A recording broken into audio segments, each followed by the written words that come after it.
ఉరవకొండ నియోజకవర్గంలో ప్రజలు చాలా చైతన్యవంతంగా ఓటు వేస్తూ ఉంటారు. ఏ పార్టీకి స్పష్టమైనటువంటి మెజారిటీ ఇచ్చే పరిస్థితి లేదని చాలా ఎన్నికలను పరిశీలించినప్పుడు అర్థమవుతుంది. కానీ గత ఎన్నికల్లో మాత్రం తెలుగుదేశం పార్టీ, జనసేన పార్టీ పొత్తు కారణంగా లేదా వైఎస్ఆర్‌సీపీలో ఉన్నటువంటి విభేదాల కారణంగా, వైఎస్ఆర్‌సీపీ నుంచి బయటికి వెళ్లి వేరే పార్టీలో పోటీ చేసిన కారణంగా కొంత ఓటు బ్యాంకు చీలి తెలుగుదేశం పార్టీ అభ్యర్థి పయ్యావుల కేశవ్‌కు కొంత మెజారిటీ వచ్చింది గానీ, లేదంటే ఆ స్థాయి మెజారిటీ వచ్చే అవకాశం లేదని విశ్లేషకులు అంచనా వేస్తున్నారు. 2019 లేదా 2014 ఈ 2 ఎన్నికలను పరిశీలించినప్పుడు తెలుగుదేశం పార్టీ అభ్యర్థి గెలిచినా, వైఎస్ఆర్‌సీపీ అభ్యర్థి గెలిచినా కేవలం 2000 పైచిలుకు మెజారిటీతోనే గెలిచారు.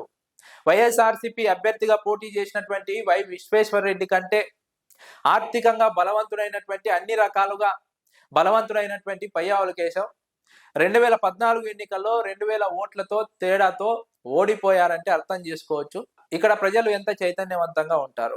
అది 2024 ఎన్నికలకు వచ్చేసరికి చాలా తేడా వచ్చింది. పయ్యావుల కేశవ్‌కు దాదాపుగా 21,000కు పైగా మెజారిటీ వచ్చినటువంటి నేపథ్యం. ఇక్కడ ప్రధానంగా మెజారిటీ రావడానికి స్థానికంగా జనసేన పార్టీతో పొత్తు కుదుర్చుకోవడం ఒక అంశం అయితే, వైఎస్ఆర్‌సీపీలో ఉన్నటువంటి విభేదాలు, అదే విధంగా కాంగ్రెస్ పార్టీ నుంచి విశ్వేశ్వరరెడ్డి తమ్ముడు మధుసూదన్ రెడ్డి పోటీ చేసి ఇక్కడ కొంత ఓటు బ్యాంకును చీల్చడం కారణంగా పయ్యావుల కేశవ్‌కు ఆ స్థాయిలో మెజారిటీ వచ్చిందని విశ్లేషకులు అంచనా వేస్తున్నారు. లేదంటే ఆ స్థాయిలో మెజారిటీ వచ్చేది కాదు. అయితే ఓడిపోయినప్పటి నుంచి కూడా ఇక్కడ వైఎస్ఆర్‌సీపీ నియోజకవర్గ సమన్వయకర్త వై విశ్వేశ్వరరెడ్డి చాలా యాక్టివ్‌గా పనిచేస్తున్నారు. స్థానిక సమస్యలపైన ఎక్కువగా ఫోకస్ చేస్తున్నారు. ప్రజల సమస్యలను పరిష్కరించుకునే విధంగా, కార్యకర్తలకు అండగా నిలిచే విధంగా ఆయన వ్యవహరిస్తున్నటువంటి వైనం ఇక్కడ వైఎస్ఆర్‌సీపీని బలంగా నిలపడానికి ప్రధాన కారణమైందని విశ్లేషకులు అంచనా వేస్తున్నారు.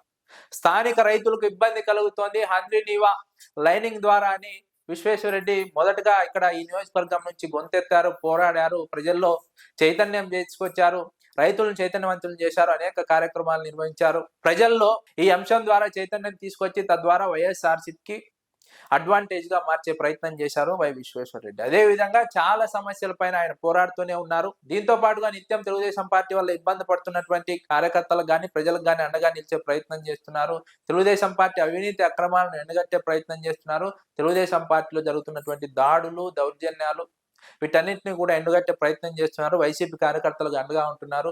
ప్రజలకు కూడా అండగా ఉండే ప్రయత్నం చేస్తున్నారు. తద్వారా ఇక్కడ వైఎస్ఆర్‌సీపీ కొంత ఎడ్జ్ సాధించిందని విశ్లేషకులు అంచనా వేస్తున్నారు. ముఖ్యంగా గత ఎన్నికల్లో తెలుగుదేశం పార్టీకి మెజారిటీ రావడానికి విశ్వేశ్వరరెడ్డి తమ్ముడు మధుసూదన్ రెడ్డి ఒక కారణం అయితే, ఈ సమస్యను కూడా విశ్వేశ్వరరెడ్డి చాలా చాకచక్యంగా సాల్వ్ చేసుకున్నారు.